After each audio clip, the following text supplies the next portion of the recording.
வணக்கம். சற்று முன் கிடைக்கப்பெற்ற மிக முக்கியமான செய்தி ஒன்று வெளியாகி உள்ளது. எடப்பாடி பழனிசாமியின் ஆலமரம் சரிந்தது. அதிமுக இந்த தேர்தலில் மிகப்பெரிய தோல்வியை தழுவினால் ஒட்டுமொத்தமாக அதிமுகவில் எடப்பாடியின் பெயர் மாற்றங்கள் ஏற்படும். பொதுச்செயலாளர் பதவியிலிருந்து எடப்பாடியை நீக்குவதற்கான ஆலோசனை நடைபெறும். ஒட்டுமொத்தமாக அதிமுகவிலிருந்து எடப்பாடி பழனிசாமியின் ஆலமரம் என்ற ஒட்டுமொத்தமான இயக்கங்கள் அதிமுகவில் எடப்பாடிக்கு ஆதரவாக மாஜி அமைச்சர்கள் நடத்திய அந்த கூட்டமே சுக்குநூறாக உடையும். எப்படி எடப்பாடியை பொதுச்செயலாளராக தேர்வு செய்யப்பட்டு ஓபிஎஸ்ஸிற்கு எதிராகவும் சசிகலாவிற்கு எதிராகவும் செங்கோட்டையனுக்கு எதிராகவும் மாஜி அமைச்சர்கள் எடப்பாடிக்கு விசுவாசமாக இருந்தார்கள்.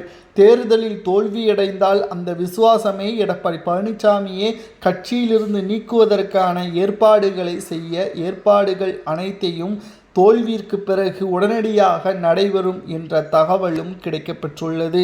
மக்கள் மத்தியில் அதிமுகவிற்கான வரவேற்புகள் இருக்கிறதா என்று கேட்டால் நிச்சயம் இருக்கிறது. ஆனால் அது அதிமுகவில் ஒட்டுமொத்தமாக கூட்டணியாக ஒரே இயக்கமாக இருக்கக்கூடிய அதிமுகவிற்கு மட்டும்தான். தற்பொழுது ஓபிஎஸ் அவர்கள் திமுகவில் இணைந்து கொண்டார், வைத்திலிங்கமும் திமுகவில் இணைந்து கொண்டார். ஆனால் சசிகலா அவர்கள் இன்னமும் அதிமுகவில் ஒட்டுமொத்த தொண்டர்களையும் அவர் இயக்கிய புதிய கட்சியில் இணைத்து விட்டார்கள். இதனால் நிச்சயம் அரசியல் வட்டாரத்தில் ஒரு திருப்புமுனையாக பார்க்கப்படும். இந்த தேர்தலை பொறுத்தளவிற்கு நிச்சயம் மிகப்பெரிய அளவிலான மாற்றங்கள் தமிழக அரசியலில் ஏற்படும் என்றும் கூறப்படுகிறது. இந்த தேர்தலில் அரசியலில் நிச்சயம் எடப்பாடி தோல்வியை தழுவினாலோ பல தேர்தல்களில் 10 தேர்தல்களில் தோல்வியடைந்த எடப்பாடி பழனிசாமி அவர்கள் இந்த சட்டசபை தேர்தலில் டெபாசிட்டை இழக்க நேரிட்டாலோ ஒட்டுமொத்தமாக எடப்பாடியின் ஆலமரம் சரிந்ததாகவே கூறப்படும்.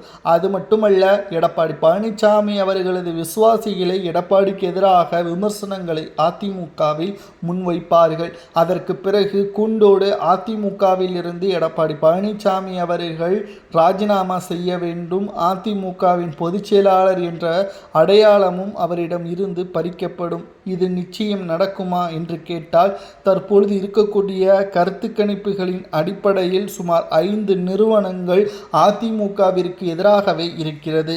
மேலும் எடப்பாடியின் சுயநலத்திற்காக அதிமுகவில் இயக்கப்பட்ட ஒட்டுமொத்த அதிகாரங்கள் படைத்த நபர்களை எடப்பாடி அவரது விருப்பத்திற்கேற்ப நீக்கியதும், பதவிகளை குறைத்ததும், பூத் கமிட்டிகளை சரியாக நிர்வாகம் செய்யாததும் தோல்விற்கு காரணமாக அமையும் என்றும் கூறப்படுகிறது.